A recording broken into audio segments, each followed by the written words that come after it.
እድሜ ልክሽን እናትሽን እየተለማመጥሽ ከምትኖሪ በአጭር ጊዜ ውስጥ ስኬታማ የምትሆኝበት ነገር ነው እየነገርኩሽ ያለሁት። ከፈለግሽ ደውይልኝ ነበር። ምን አለ? እዛም የለች። መጉዳት ብለሽ ራስ መጉዳት የለብሽም። አይ እንደዛ ማድረግ አልችልም። ማዘሯ በእኔ ምክንያት ምንም ሽማግሌ ልክ ነው። አይ እኔ እሱን ልጅ አይን እያያት ታገኝ። አንቺ ደግሞ ምንም አትከነክኝም ብዬ ስላሰብኩ ራሴ ስመጣ እነግርሻለሁ ብዬ አስቤ። እሺ እመጣለሁ። አይዞሽ። እንኳን በሱ ሰበብ እጄ መጣችልኝ እንጂ አንዴ ማን ይለቃታል?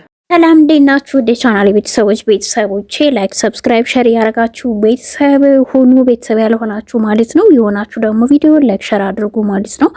እንግዲህ እንኳን አደረሳችሁ ለገና በዓል ዋዜማ ማለት ፈልጋለሁ። ውድ ኦርቶዶክስ እምነት ተከታዮች ማለት ነው። በዓል ደረሰ፣ ገና ደረሰ፣ አሲና ገና ይደነለው። እንግዲህ በዚህ ዛሬ ደግሞ ይዘንላችሁ የመጣነው የሰራተኛዋ አደይ ድራማ የዛሬውን ክፍል ይዘን ከች ብለናል። ዛሬ ላይ አደይ ገጠር ገብታ ነበረ። እንግዲህ የቤተሰቦቿን መልእክት ትዕዛዝ ለማድረስ ሂዳ ነበር። ነገር ግን ያልፈለገችውና ያላሰበችው በፍጹም የምትፈራው ነገር አሁን ላይ ደርሷታል ማለት ነው። እሱም ደግሞ እናቷ ዴቭን እንደማታገባት ስነግራት ለምንም ማየን እኮ ትቀበኛለሽ ብዬ ስላሰብ ቀድሜ ባለመንገሬ ከሆነ ይቅርታ ስትል ሆነም ቀረም መሆን አይችልም የሚል ድምዳሜ ሀሳብ ስትሰጣት አባቷ እንደፈለጓት ደግሞ በጫኔ በኩል መልእክት እንግዲህ ሲመጣላት መጣሁ ብላ እንግዲህ ከእህቷ ከብርሃኔ ጋር ስትሄድም አጎትና አባቷን ሰላም ብላለች።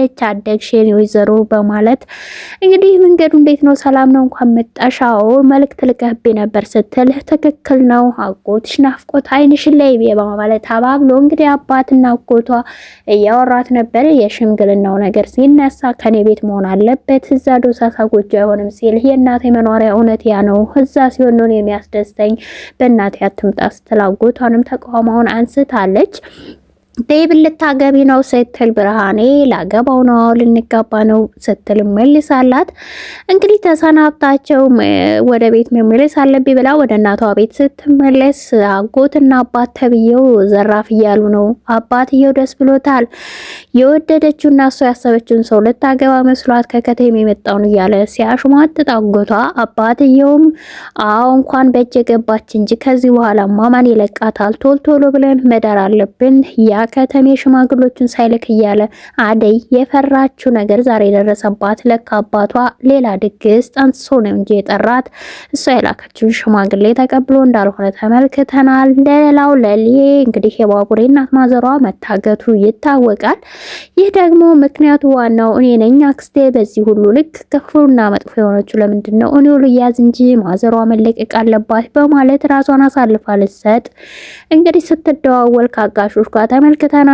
ባቡሬን ባገኘችው ሰዓት በፍጹም ለሊ ሊሆን አይችልም፣ እንዴት እናትክን ለምርጫ ታቀርባታለህ? ከኔ ደግሞ ነገ ሞታለሁ ታማሚ ነኝ ስትል በፍጹም ሁለታችሁም ለኔ የምታስፈልጉኝ ሰዎች ስለሆናችሁ አንቺን አሳልፍ ያልሰጥም፣ እናቴን ደግሞ እንደምን ብዬ እወጣታለሁ ብሎም እያሰበ ነው። እንግዲህ ከገጀራው ጋር ሲደዋወሉም ከገታት ጋር በፍጹም የክፋት ጥግ ወሬ ነው የሚያወራው። ነገር ግን ደግሞ እናትየዋ እባክህ በሴት ልጅ አምላክ በእናትህ ስትልም አርፈሽ ተቀመጪ፣ እኔም ያልመተውሽም ልጅሽን ፈርቼ ነው፣ ልጅሽ ነው ይሄን ሁሉ ጉድ ያደረገው ለሴት ብሎ ከዳ አንቺን አገኘን እያላት ነው። ልጆችን አታስጨንቁ ብትልም ነገር ግን አጋጁ ሊሰማትም ሊያዳምጣትም ፍቃደኛ እንዳልሆነና ያመናጨቃት በዛ ጨለማ ክፍል አስቀምጧታል። ማዘሯ እንግዲህ የተፈጠረው ነገር ምንና ምን እንደሆነ እንዲሁም ደግሞ ስለ ልጅሽ በቃ ነገሩ ምን ታውቂያለሽ ብሏታል። ምክንያቱም ለሊና ባቡሬ በምክንያት እንደተዋወቁ እንዴት እንደተዋወቁ የምታውቀው ታሪክ የለምና ነገሩ ሁሉ ግራ ገብቷት ነገር ግን በዛ ክፍል ውስጥ ቁጭ ብላ እየተማጸነችው ነው። ለሊ በፍጹም አትሄጂም ቢላትም በፍጹም ይሄን ማድረግ አልችልም የጭካኝ አይደለም ስትልም እንግዲህ እሱን ስልክ በሚያወራበት ሰዓት ነበር ትታው እንግዲህ የሮጠሽ ከሱ ተለይታ የሄደችው። የሷ መጥፋት ደግሞ ያስጨነቃቸው ኖሩታ ዶክተርን በመንገድ አግኝቷት ነበረ። ሲጠይቃት ግን የተፈጠረውን ጉዳይ ከዚህ በፊትም አጫውተው እንደነበር እየነገራት ነገር ግን ለራስሽ አሳልፈሽ ሰውን መስጠት የለብሽን፣ ቅድሚያ ለራስሽ መስጠት አለብሽ፣ ማዘሯ ያልሽኝን ደግሞ እንደምንም ቢሆን የምትወጣበትን መንገድ ይፈልጋል ቢላትም ይሄ ሊሆን አይችልም ብላ እንግዲህ ሰው እየጠበቅኩ ነው ብላ ከዶክተሩም ሸሽታ እንደሄደች ተመልክተናት ነበረ ማለት ነው። እንግዲህ ከሱ ጋርም እንደነበረች በስልክ ነግሮት ነበር ለባቡሬ ማለት ነው። ባቡሬ በጣም ተጨንቋል። የእናቱን ጉዳይ አስጨንቀዋል እንዲሁም የለሊ ማለት ነው። ዶክተሩም ቢሆን ከህክምና ቀጠሮዋ ስለቀረሽ በቃ ራሷን ጣለሽ ማለት ነው፣ ይችላል እየተንከባከበች አይደለም።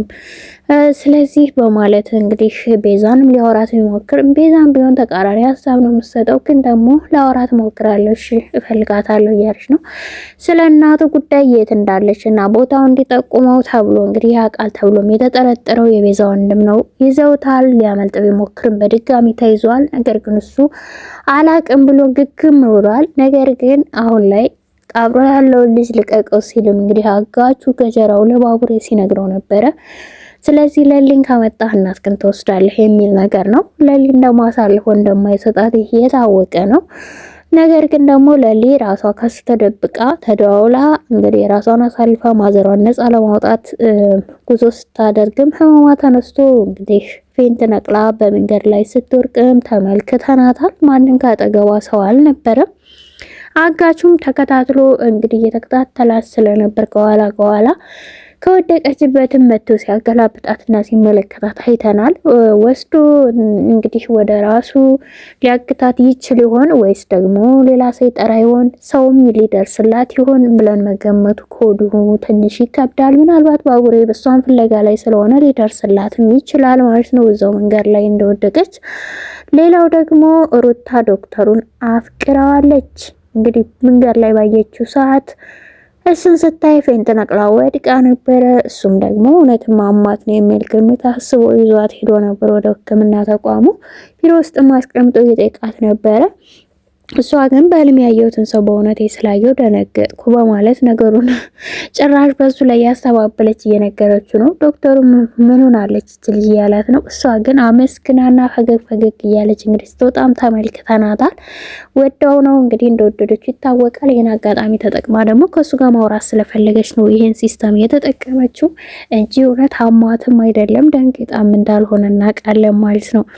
ለሊ የራሷን አሳልፋ ለመስጠት እንግዲህ ይሄን የጦስ ነው ብላም ስላሰበችም ደግሞ መሞት አለ የሚልም በህመሟም ተስፋ እየቆረጠች ትመስላለች። ዛሬ ላይ ደግሞ ይሄን ውሳኔ ወሰነችው አደይም ካጠገቧ ስለሌለችም ጭምር ነው። ዴቭ እንግዲህ ከአደይ ጋር በስልክም ሲያወራም ሰምተነው ነበረ። አደይ ግን በእውነቱ ያልጠበቀችው ዱብዳ ነው የደረሰባት። የእናቷ አለመቀበል ሲያስገርማት የማታውቀው ጉድ ለካ ከኋላ ሌላ ደግሶ ነው። ማታውቀውን ሰው አፍነው ሊድሯት እንግዲህ ገጠር ውስጥ ገብታ በዛ ላይ አባቷን ተገናኝታ ስትደበቅና ስትሯሯጥ የነበረች ልጅ ይሄ እውነት ደግሞ ምናልባት ላታመልጭ ትችላለች፣ ሊይዟትም ይችላሉ። አደይ በጣም የሚያሳዝን ህይወት ልትኖር ነው ብለንም በጣም ከባድ ነው። በእርግጥ እሷ ከሰማችና አሁን ላይ ለነጫኔ ራሱ በፍጹም አልሰሙም። ግን ደግሞ አለልኝ ሰውየውን ስለማያምነው አባቷን ተጠራጥሮት ነበረ። ምናልባት ሌላ መጥፎ ነገር ደግሰው ሌላ ሰው ሊድሯት ይሆን ሲልም ጫኔን ጠይቆ፣ ጫኔ ግን ምንም በቂ መረጃ እንደሌለው ሲነግረው ነበር። ሚስጥሩ ሁሉ ከወንድሙ ጋር ነው እያለ ነው እንግዲህ አጋቹም ለሊ ላይ ይዟት ይሄድ ይሆን? ማዘሯን በሰላም ይለቃት ይሆን ወይስ ለሁሉም ባቡሬ ደርስ ይሆን? እስኪ ግምታችሁን በኮሜንት ግለጹ። አዲስ ከሆናችሁ ሰብስክራይብ፣ ቪዲዮውን ደግሞ ላይክ እና ሼር በማድረግ ቤተሰብ እንድትሆኑ ከወዲሁ ጠይቃችኋለሁ። በድጋሚ እንኳን ለዋዜማው ለገና ለጌታችን ለኢየሱስ ክርስቶስ የልደት በዓል በሰላም አደረሳችሁ ውድ ክርስቲያኖች ማለት ነው። እንግዲህ ቤተሰብ ሁኑ። ቤተሰብ ያልሆናችሁ አመሰግናለሁ።